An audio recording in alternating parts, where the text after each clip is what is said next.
Nah, ketika manusia memilih kafir, itu haknya.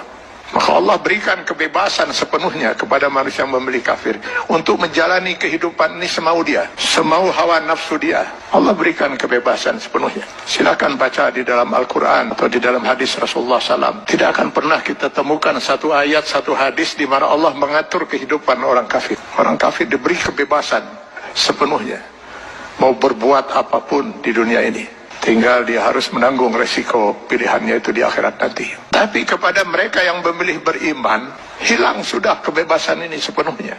Karena seorang mukmin, dia dituntut untuk Islam.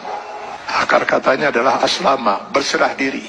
Yang beriman kepada Allah, dia harus menyerahkan dirinya sepenuhnya kepada Allah. Sepenuhnya dia siap untuk diatur hidupnya oleh Allah Subhanahu wa Ta'ala. Tanpa lagi dia mempergunakan akalnya untuk bertanya, mengapa Allah wajibkan saya berbuat ini, kenapa Allah haramkan saya melakukan ini. Kalaupun pertanyaan itu muncul dalam dirinya, maka keimanan dia akan menjawab, saya lakukan ini karena Allah perintahkan, dan saya tinggalkan hal ini karena Allah melarangnya. Itu jawaban seorang mukmin. Dia tidak akan berusaha mencari ilah hukum, alasan hukum, apa manfaatnya, apa hikmahnya. Karena keimanannya akan mengatakan, semua yang diperintahkan Allah pasti ada manfaatnya. Dimengerti atau tidak dimengerti oleh akal dia. Semua yang dilarang Allah pasti ada mudaratnya.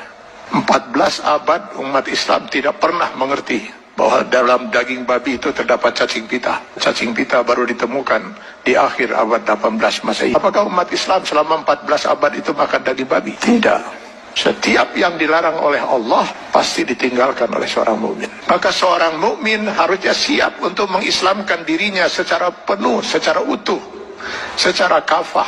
Maka kepada orang yang memilih beriman itu Allah menyeru, ya ayyuhallazina amanu dukhulu fis silmi kafah. Kalau memang kalian memilih beriman, masuklah ke dalam Islam itu secara kafah, secara utuh. Mengislamkan diri kita setiap detik, baik dalam hubungan hablum minallah maupun hablum minan nas. Itulah sebabnya Allah menurunkan 6.666 ayat Al-Quran, yang sebagian dari ayat Al-Quran ini dijelaskan oleh kurang lebih 5.000 hadis Rasulullah SAW. Kenapa harus Allah turunkan ribuan ayat Al-Quran dan ribuan hadis ini? Karena yang mau diatur hidup seorang mukmin itu bukan hanya sekedar sholat, saum, zakat, haji saja. Seluruh kehidupan dia per detik, Pak. Mulai dari masuk WC, keluar WC, sampai mengatur kehidupan bermasyarakat, bernegara. Ini kalau dia mau milih beriman. Kalau tidak mau diatur hidupnya, jangan milih beriman, milih kafir. Pada orang-orang yang berfaham sekularisme, liberalisme, yang ingin memisahkan agama dari kehidupan, saya sering mengatakan, kenapa repot-repot harus menolak sebagian aturan Allah? Pilih kafir, Anda bebas sebebas-bebasnya. Kalau memilih beriman, sudah hilang kebebasan itu. Dan pilihannya hanya satu di antara dua. Memilih kafir atau memilih beriman. Memilih beriman konsekuensinya kita sudah harus Islam. Mengislamkan diri kita, menyerahkan sepenuhnya diri kita untuk diatur hidup kita oleh Allah Subhanahu wa Ta'ala. Karena itu setiap orang mukmin sadar betul bahwa selamat tidaknya dia termasuk orang yang ditangisi oleh tidak oleh Rasulullah SAW. Dia harus bisa mengislamkan dirinya setiap saat. Karena yang nanti akan dimintai pertanggungjawaban di yaumil akhir bukan hanya sebatas sholat, zakat, saum, haji saja, tapi seluruh kehidupan dia per detik.